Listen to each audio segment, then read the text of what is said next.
ओम नमो भगवते वासुदेवाय नमः। प्रिय भक्तों, आज कार्तिक मास के तीसरे बृहस्पतिवार के दिन सुनिए बृहस्पतिवार व्रत कथा। इस कथा को सुनने मात्र से भक्तों की सभी मनोकामनाएं भगवान बृहस्पति देव की कृपा से पूर्ण हो जाती हैं। तो आइए बड़े ही प्रसन्न चित्त मन से इस दुर्लभ कथा को सुनते हैं। भारतवर्ष में एक प्रतापी और दानी राजा राज्य करता था। वह नित्य गरीबों और ब्राह्मणों की सहायता करता था, पर यह बात उसकी रानी को अच्छी नहीं लगती थी और वह न ही गरीबों को दान देती और न ही भगवान का पूजन करती थी और राजा को भी दान देने से मना किया करती थी। एक दिन राजा शिकार खेलने वन को गए हुए थे, तो रानी महल में अकेली थी। तो उसी समय बृहस्पति देव साधु के वेश में राजा के महल में भिक्षा लेने के लिए आए और भिक्षा मांगी, तो रानी ने भिक्षा देने से इनकार कर दिया और कहा, हे साधु महाराज, मैं तो दान पुण्य से तंग आ गई हूँ। मेरा पति सारा धन लुटाते रहते हैं। मेरी इच्छा है कि हमारा सारा धन नष्ट हो जाए, फिर न रहेगा बांस और न बजेगी बांसुरी। साधु ने कहा, देवी, तुम तो बड़ी विचित्र हो। धन संतान तो सभी चाहते हैं, पुत्र और लक्ष्मी तो पापी के घर भी होने चाहिए। यदि तुम्हारे पास अधिक धन है तो भूखों को भोजन दो, प्यासों के लिए प्याऊ बनवाओ, मुसाफिरों के लिए धर्मशालाएं खुलवाओ। जो निर्धन अपनी कुंवारी कन्याओं का विवाह नहीं कर सकते, उनका विवाह करा दो। ऐसे और कई काम हैं जिनके करने से तुम्हारा यश लोक और परलोक में फैलेगा। परंतु रानी पर उपदेश का कोई प्रभाव नहीं पड़ा। वह बोली, महाराज, आप मुझे कुछ ना समझाएं। मैं ऐसा धन नहीं चाहती जो हर जगह बांटती फिरूं। साधु ने उत्तर दिया, यदि तुम्हारी ऐसी ही इच्छा है तो तथास्तु। तुम ऐसा करना, पीली मिट्टी से अपना सिर धोकर स्नान करना, भट्ठी चढ़ाकर कपड़ा धोना और बृहस्पतिवार के दिन बाल और नाखून काटना। राजा से बोलना कि वह हजामत करवाए। ऐसा 7 बृहस्पतिवार करने से तुम्हारा सभी धन नष्ट हो जाएगा। ऐसा कहकर साधु महाराज वहां से अंतर ध्यान हो गए और साधु के अनुसार कही बातों को पूरा करते हुए रानी को केवल 3 बृहस्पतिवार ही बीते थे कि उसकी समस्त धन संपत्ति नष्ट हो गई। भोजन के लिए राजा का परिवार तरसने लगा। तब एक दिन राजा ने रानी से बोला कि हे रानी, तुम यहीं रहो, मैं दूसरे देश को जाता हूँ, क्योंकि यहाँ पर सभी लोग मुझे जानते हैं, इसीलिए मैं कोई छोटा कार्य नहीं कर सकता। ऐसा कहकर राजा परदेश चला गया। वहां वह जंगल से लकड़ी काट कर लाता और शहर में बेचता था। इस तरह वह अपना जीवन व्यतीत करने लगा। इधर राजा के परदेश जाते ही रानी और दासी दुखी रहने लगी। एक बार जब रानी और दासी को 7 दिन तक बिना भोजन के रहना पड़ा, तो रानी ने अपनी दासी से कहा, हे दासी, पास ही के नगर में मेरी बड़ी बहन रहती है, वह बड़ी धनवान है। तू उसके पास जा और कुछ लेकर आ, ताकि थोड़ा बहुत गुजर बसर हो सके। रानी की दासी बहन के पास गई। उस दिन गुरुवार का दिन था और रानी की बहन उस समय बृहस्पतिवार की व्रत कथा सुन रही थी। दासी ने रानी की बहन को अपनी रानी का संदेश दिया, लेकिन रानी की बड़ी बहन ने कोई उत्तर नहीं दिया। जब दासी को रानी की बहन से कोई उत्तर नहीं मिला, तो वह बहुत दुखी हुई और उसे क्रोध भी आया। दासी ने वापस आकर रानी को सारी बात बता दी। सुनकर रानी ने अपने भाग्य को कोसा। उधर रानी की बहन ने सोचा कि मेरी बहन की दासी आई थी, परंतु मैं उससे कुछ नहीं बोली, इससे वह बहुत दुखी हुई होगी। कथा सुनकर और पूजन समाप्त करके वह अपनी बहन के घर आई और कहने लगी, हे बहन, मैं बृहस्पतिवार का व्रत कथा सुन रही थी। तुम्हारी दासी मेरे घर आई थी, परंतु जब तक कथा होती है तब तक ना उठते हैं और ना ही बोलते हैं, इसीलिए मैं नहीं बोली। कहो दासी क्यों गई थी? रानी बोली, बहन, तुमसे क्या छिपाऊं, हमारे घर में खाने तक को अनाज नहीं था। ऐसा कहते कहते रानी की आंखें भर आई। उसने दासी समेत पिछले 7 दिनों तक भूखे रहने तक की बात अपनी बहन को विस्तार पूर्वक सुना दी। रानी की बहन बोली, देखो बहन, भगवान बृहस्पति देव सभी की मनोकामनाओं को पूर्ण करते हैं। देखो, शायद तुम्हारे घर में भी अनाज पड़ा हो। पहले तो रानी को विश्वास नहीं हुआ, पर बहन के आग्रह करने पर उसने अपनी दासी को अंदर भेजा, तो उसे सचमुच अनाज से भरा एक घड़ा मिल गया। यह देखकर दासी को बड़ी हैरानी हुई। दासी रानी से कहने लगी, हे रानी, जब हमको भोजन नहीं मिलता तो हम व्रत ही तो करते हैं। इसीलिए क्यों न इनसे व्रत और कथा की विधि पूछ ली जाए, ताकि हम भी व्रत कर सके। तब रानी ने अपनी बहन से बृहस्पतिवार व्रत के बारे में पूछा। उसकी बहन ने बताया, बृहस्पतिवार के व्रत में चने की दाल और मुनक्का से विष्णु भगवान का केले की जड़ में पूजन करें तथा दीपक जलाएं, व्रत कथा सुने और पीला भोजन ही करें। इससे बृहस्पति देव प्रसन्न होते हैं। और व्रत और पूजन की विधि बताकर रानी की बहन अपने घर को लौट गई। 7 दिन के बाद जब गुरुवार आया तो रानी और दासी ने व्रत रखा। गुड़साल में जाकर चना और गुड़ लेकर आई। फिर उससे केले की जड़ तथा विष्णु भगवान का पूजन किया। अब पीला भोजन कहाँ से आए, इस बात को लेकर दोनों बहुत दुखी थी, क्योंकि उन्होंने व्रत रखा था। इसीलिए बृहस्पति देव उनसे प्रसन्न थे। इसीलिए वे एक साधारण व्यक्ति का रूप धारण करके 2 थालों में सुंदर पीला भोजन दासी को दे गए। भोजन पाकर दासी अति प्रसन्न हुई और फिर रानी के साथ मिलकर भोजन ग्रहण किया। उसके बाद वे सभी गुरुवार को व्रत और पूजन करने लगी। बृहस्पति भगवान की कृपा से उनके पास फिर से धन संपत्ति आ गई, परंतु रानी फिर से पहले की तरह आलस्य करने लगी। तब दासी ने समझाया, देखो रानी, तुम पहले भी इस प्रकार आलस्य करती थी। तुम्हें धन रखने में कष्ट होता था, इस कारण सभी धन नष्ट हो गया। और अब जब भगवान बृहस्पति देव की कृपा से धन मिला है तो तुम्हें फिर से आलस्य होता है।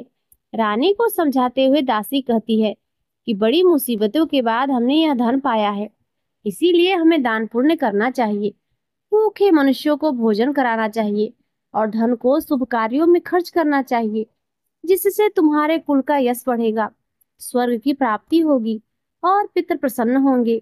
दासी की बात मानकर रानी अपना धन शुभ कार्यों में खर्च करने लगी, जिससे पूरे नगर में उसका यश फैलने लगा। उधर एक दिन राजा दुखी होकर जंगल में एक पेड़ के नीचे आसन जमा कर बैठ गया। वह अपनी दशा को याद करके व्याकुल होने लगा। बृहस्पतिवार का दिन था। एकाएक उसने देखा कि निर्जन वन में एक साधु प्रकट हुए हैं। वह साधु वेश में स्वयं बृहस्पति देवता ही थे।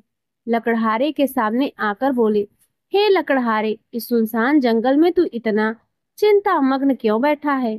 लकड़हारे ने दोनों हाथ जोड़कर प्रणाम किया और उत्तर दिया, महात्मा जी, आप सब कुछ जानते हैं, मैं क्या कहूँ। यह कहकर रोने लगा और साधु को अपनी आत्मकथा सुनाई।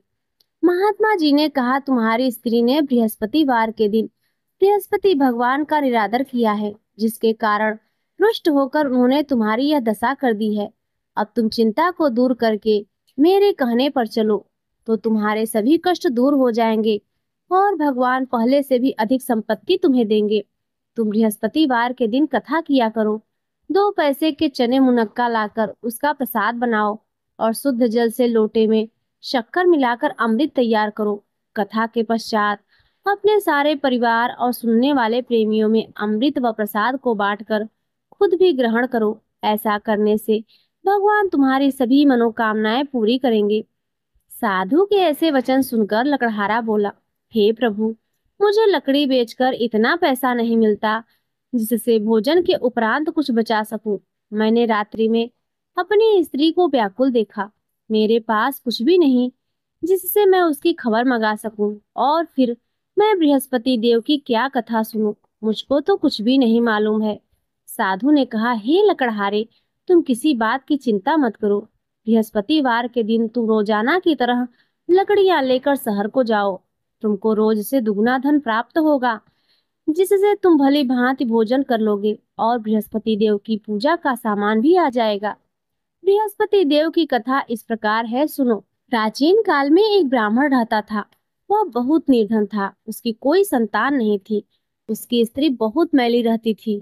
वह न स्नान करती थी, न ही किसी देवता का पूजन करती थी।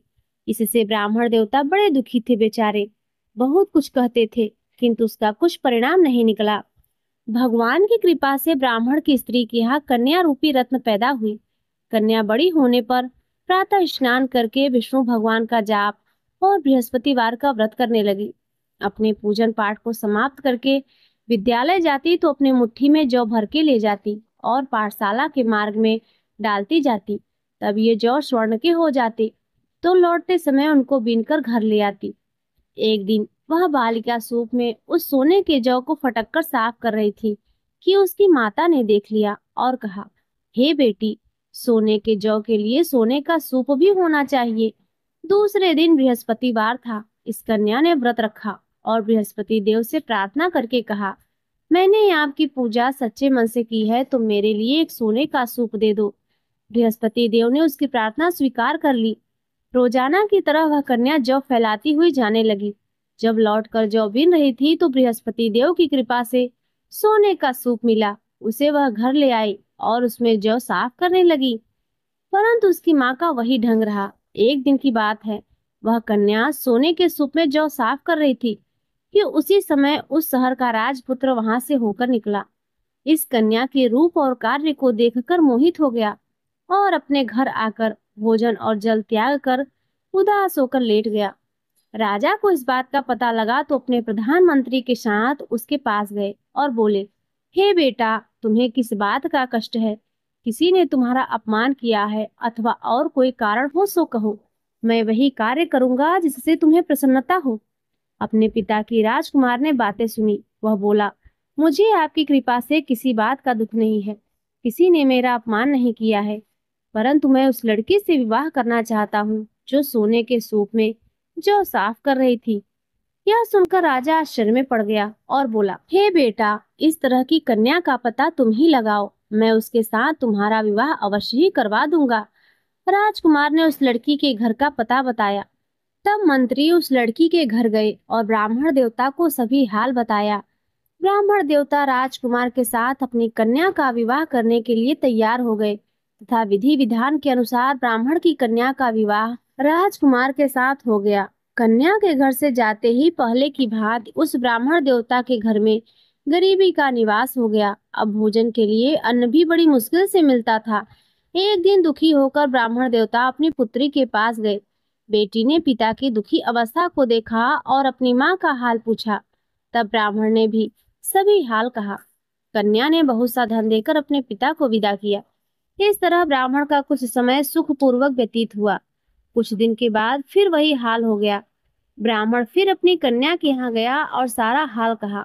तो लड़की बोली, हे पिताजी, आप माताजी को यहाँ लाओ, मैं उन्हें विधि बता दूंगी जिससे आपकी गरीबी दूर हो जाएगी। वह ब्राह्मण देवता अपनी स्त्री को साथ लेकर पहुंचे तो अपनी माँ को समझाने लगी, हे माँ, तुम प्रातः काल प्रथम स्नान आदि करके विष्णु भगवान का पूजन करो तो सब दरिद्रता दूर हो जाएगी। परंतु उसकी माँ ने एक भी बात नहीं मानी और प्रातः काल उठकर अपने पुत्री के बच्चों का जूठन खा लिया। इससे उसकी पुत्री को बहुत क्रोध आया।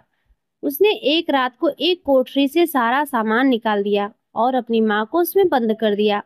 प्रातः उसमें से उसे निकाला और स्नान आदि करा के पूजा पाठ करवाया तो उसकी माँ की बुद्धि ठीक हो गई। इसके बाद वह नियम से पूजा पाठ करती और प्रत्येक बृहस्पतिवार को व्रत करने लगी।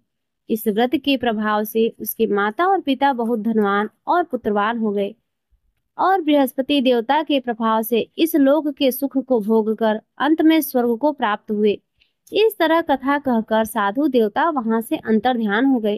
धीरे धीरे समय व्यतीत होने पर फिर वही बृहस्पतिवार का दिन आया। लकड़हारा जंगल से लकड़ी काटकर किसी शहर में बेचने गया। उसे उस दिन से अधिक पैसा मिला। राजा ने चना गुड़ आदि लाकर गुरुवार का व्रत किया। उस दिन से उसके सभी क्लेश दूर हो गए। परंतु जब दोबारा गुरुवार का दिन आया तो बृहस्पतिवार का व्रत करना भूल गया। इस कारण बृहस्पति भगवान नाराज हो गए। उस दिन उस नगर के राजा ने विशाल यज्ञ का आयोजन किया था तथा शहर में यह घोषणा भी करा दी थी कि कोई भी मनुष्य अपने घर में भोजन न बनवाए, न ही आग जलाए। समस्त जनता मेरे यहाँ भोजन करने आए। इस आज्ञा को जो न मानेगा उसे फांसी की सजा दी जाएगी। इस तरह की घोषणा संपूर्ण नगर में करवा दी गई। राजा की आज्ञा के अनुसार शहर के सभी लोग भोजन करने गए, लेकिन लकड़हारा कुछ देर से पहुंचा। इसीलिए राजा उसको अपने साथ ले गए और ले जाकर भोजन करा ही रहे थे कि रानी की दृष्टि उस खूंटी पर पड़ी जिस पर उसका हार लटका हुआ था। वह वहां पर दिखाई नहीं दिया। रानी ने निश्चय किया कि मेरा हार इस मनुष्य ने चुरा लिया है। उसी समय सिपाहियों को बुलाकर उसको कारागार में डलवा दिया। जब लकड़हारा कारागार में पड़ गया और बहुत दुखी होकर विचार करने लगा, कि न जाने कौन से पूर्व जन्म के कर्म से मुझे यह दुख प्राप्त हुआ है, और उसी साधु को याद करने लगा जो कि जंगल में मिला था। उसी समय तत्काल बृहस्पति देव साधु के रूप में प्रकट हो गए और उसकी दशा को देखकर कहने लगे, अरे मूर्ख, तूने बृहस्पति देव की कथा नहीं करी, इसी कारण तुझे दुख प्राप्त हुआ है। अब चिंता मत कर, बृहस्पतिवार के दिन कारागार के दरवाजे पर 4 पैसे पड़े मिलेंगे, उनसे तो बृहस्पति देव की पूजा करना, तेरे सभी कष्ट दूर हो जाएंगे।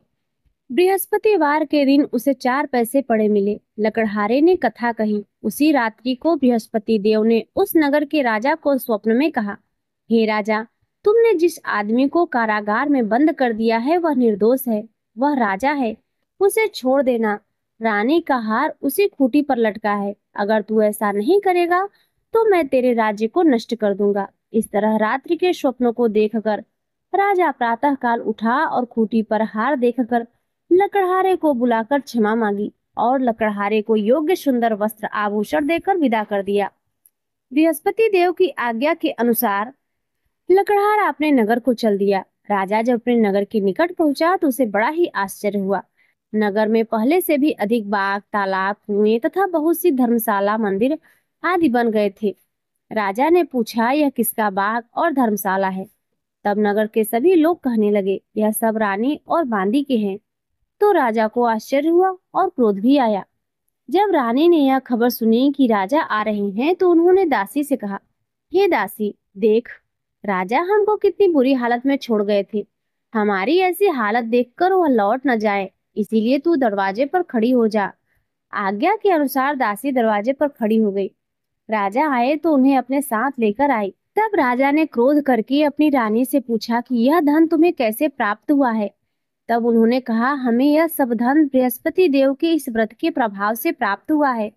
राजा ने निश्चय किया कि 7 रोज बाद तो सभी बृहस्पति देव का पूजन करते हैं, परंतु मैं प्रतिदिन दिन में 3 बार कथा कहूंगा और रोज व्रत किया करूंगा। अब हर समय राजा के दुपट्टे में चने की दाल बधी रहती और दिन में 3 बार कथा कहते। एक रोज राजा ने विचार किया कि चलो अपनी बहन के यहाँ हो आवे। इस तरह निश्चय करके राजा घोड़े पर सवार होकर अपनी बहन के यहाँ को चलने लगे। मार्ग में उसने देखा कि कुछ आदमी एक मुर्दे को लिए जा रहे हैं। उन्हें रोककर राजा कहने लगे, अरे भाइयों, मेरी बृहस्पति देव की कथा सुन लो। वे बोले, लो, हमारा तो आदमी मर गया है, इसको अपनी कथा की पड़ी है। परंतु कुछ आदमी बोले, अच्छा कहो, हम तुम्हारी कथा भी सुनेंगे। राजा ने दाल निकाली और जब कथा आधी हुई तो मुर्दा हिलने लग गया, और जब कथा समाप्त हुई तो राम राम करके मनुष्य उठकर खड़ा हो गया। आगे मार्ग में उससे किसान खेत में हल चलाता मिला तो राजा ने उसे देखकर बोला, अरे भैया, तुम मेरी बृहस्पतिवार की कथा सुन लो। किसान बोला, जब तक मैं तेरी कथा सुनूंगा तब तक 4 हरया जोत लूंगा। जा, अपनी कथा किसी और को सुनाना। इस तरह राजा आगे चलने लगा।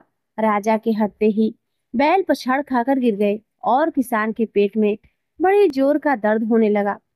उसी समय उसकी माँ रोटी लेकर आई और उसने जब यह देखा तो अपने पुत्र से सभी हाल पूछा और बेटे ने सभी हाल कह दिया। तो बुढ़िया दौड़ी दौड़ी उस घुड़सवार के पास गई और उससे बोली कि मैं तेरी कथा सुनूंगी, तू अपनी कथा मेरे खेत पर चलकर ही कहना। राजा ने बुढ़िया के खेत पर जाकर कथा कही, जिसके सुनते ही वह बैल उठकर खड़े हुए तथा किसान के पेट का दर्द भी बंद हो गया। राजा अपनी बहन के घर पहुंचा। बहन ने भाई की खूब मेहमान नवाजी की। दूसरे रोज प्रातः काल राजा जगा। वह देखने लगा कि सभी लोग भोजन कर रहे हैं। राजा ने अपनी बहन से कहा, ऐसा कोई मनुष्य है जिसने भोजन नहीं किया हो? मेरी बृहस्पतिवार की कथा सुन ले। बहन बोली, हे भैया, यह देश ऐसा ही है। पहले यहाँ लोग भोजन करते हैं, बाद में अन्य काम करते हैं। अगर कोई पड़ोस में हो तो देखाऊं। वह ऐसा कहकर देखने चली गई, परंतु उसे कोई ऐसा व्यक्ति नहीं मिला जिसने भोजन ना किया हो। अतः वह एक कुम्हार के घर गई जिसका लड़का बीमार था। उसे मालूम हुआ कि उसके यहाँ 3 रोज से किसी ने भोजन नहीं किया है। रानी ने अपने भाई से कथा सुनने के लिए कुम्हार से कहा। वह तैयार हो गया। राजा ने जाकर बृहस्पतिवार की कथा कही, जिसको सुनकर उसका लड़का ठीक हो गया। अब तो राजा की प्रशंसा होने लगी। एक रोज राजा ने अपनी बहन से कहा, हे बहन, हम अपने घर को जाएंगे, तुम भी तैयार हो जाओ। राजा की बहन ने अपनी सास से कहा, तो सास ने कहा, हाँ चली जा, परंतु अपने लड़के को मत ले जाना, क्योंकि तेरे भाई की कोई औलाद नहीं है। बहन ने अपनी भैया से कहा, हे भैया, मैं तो चलूंगी, पर कोई बालक नहीं चलेगा। तो राजा बोला, जब कोई बालक नहीं चलेगा, तब तुम ही क्या करोगी जाकर। बड़े दुखी मन से राजा अपने नगर को लौट आया। राजा ने अपनी रानी से कहा, हम निर्वंशी हैं, हमारा मुंह देखने का धर्म नहीं है, और कुछ भोजन आदि नहीं किया। रानी बोली, हे प्रभु, बृहस्पति देव ने हमें सब कुछ दिया है, वह हमें औलाद भी अवश्य ही देंगे। उसी रात को बृहस्पति देव ने राजा से स्वप्न में कहा, हे राजा उठो, सभी सोच त्याग दो, तुम्हारी रानी गर्भ से है। राजा को यह बात सुनकर बड़ी खुशी हुई। 9वें महीने में उसके गर्भ से एक सुंदर पुत्र पैदा हुआ। तब राजा बोला, हे रानी, स्त्री बिना भोजन के रह सकती है, पर बिना कहे नहीं रह सकती। जब मेरी बहन आएगी तो तुम उससे कुछ मत कहना। रानी ने सुनकर हाँ कह दिया। जब राजा की बहन ने यह शुभ समाचार सुना तो वह बहुत खुश हुई और बधाई लेकर अपने भाई के यहाँ आई। तभी रानी ने कहा, घोड़ा चढ़कर तो नहीं आई, पर गधा चढ़कर आई है। राजा की बहन बोली, भाभी, मैं इस प्रकार ना कहती तो तुम्हें औलाद कैसे मिलती। बृहस्पति देव ऐसे ही हैं, जैसे जिसके मन में कामनाएं होती है सभी को पूर्ण करते हैं। जो सद्भावना पूर्वक बृहस्पतिवार का व्रत करता है एवं कथा पढ़ता है अथवा सुनता है, दूसरों को सुनाता है, बृहस्पति देव उसकी सभी मनोकामनाएं पूर्ण करते हैं।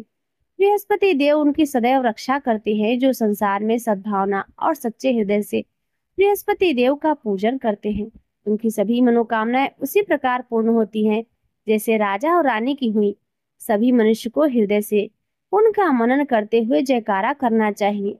तो प्रेम से बोलिए, बृहस्पति देव की जय, विष्णु भगवान की जय, लक्ष्मी नारायण भगवान की जय, समस्त देवी देवता की जय। आज के इस विशेष दिन पर आप सुनिए श्री विष्णु चालीसा। दोहा। विष्णु सुनिए विनय सेवक की चितलाय, कीरत कुछ वर्णन करूं दीजे ज्ञान बताए। चौपाई। नमो नमो विष्णु भगवान खरारी, कष्ट न सावन अखिल बिहारी। प्रबल जगत में शक्ति तुम्हारी, त्रिभुवन फैल रही उजियारी। सुंदर रूप मनोहर सूरत, सरल स्वभाव मोहिनी मूरत। तन पर पीतांबर अति सोहत, बैजंती माला मन मोहत। शंख चक्र कर गदा विराजे, देखत दैत्य असुर दल भाजे। सत्य धर्म मद लोभ न गाजे, काम क्रोध मद लोभ न छाजे। संत भक्त सज्जन मन रंजन, दनुज असुर दुष्टन दल गंजन। सुख उपजाय कष्ट सब भंजन, दोष मिटाय करत जन सज्जन। पाप काट भव सिंधु उतारण, कष्ट नाश कर भक्त उबारण। करत अनेक रूप प्रभु धारण, केवल आप भक्ति के कारण। धरणि धेनु बन तुम्हि पुकारा, तब तुम रूप राम का धारा। भार उतार असुल दल मारा, रावण आदि को संहारा। आप वराह रूप बनाया, हिरण्याक्षप को मार गिराया। धर्मत्स्य तन सिंधु बनाया, 14 रत्नन को निकलाया।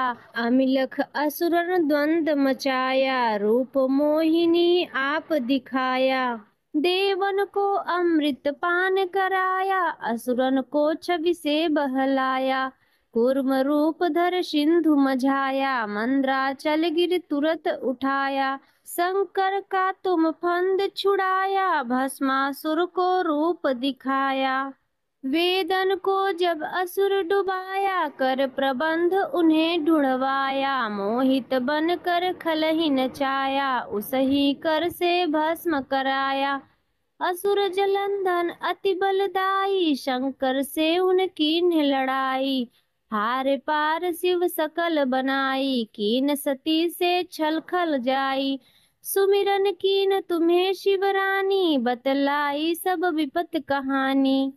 तब तुम बने मुनीश्वर ज्ञानी, वृंदा की सब सुरति भुलानी, देखत तीन दनुज शैतानी, वृंदा आय तुम्हें लपटानी, हो स्पर्श धर्म क्षतिमानी, हना असुर उर शिव शैतानी, तुमने ध्रुव प्रहलाद उबारे, हिरणाकुश आदिक खल मारे, गणिका और अजामिल तारे, बहुत भक्त भव सिंधु उतारे, हरहु सकल संताप हमारे, कृपा करहु हरि सिर जनहारे, देखहु मैं निज दरस तुम्हारे, दीन बंधु भक्तन हितकारे, चहत आपका सेवक दर्शन, करहु दया अपनी मधुसूदन, जानु नहीं योग्य जप पूजन, होय यज्ञ स्तुति अनुमोदन, शील दया संतोष सुलक्षण, विदित नहीं व्रत बोध विलक्षण, करहूँ आपका किस विधि पूजन, कुमति विलोक होत दुख भीषण, करहूँ प्रणाम कौन विधि सुमिरण,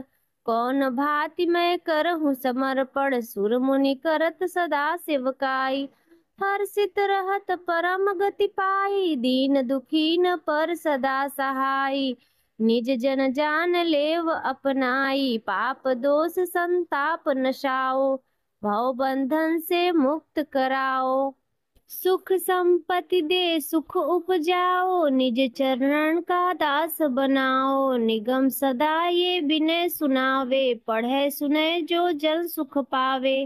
इति श्री विष्णु चालीसा समाप्त। भगवान जगदीश्वर की आरती।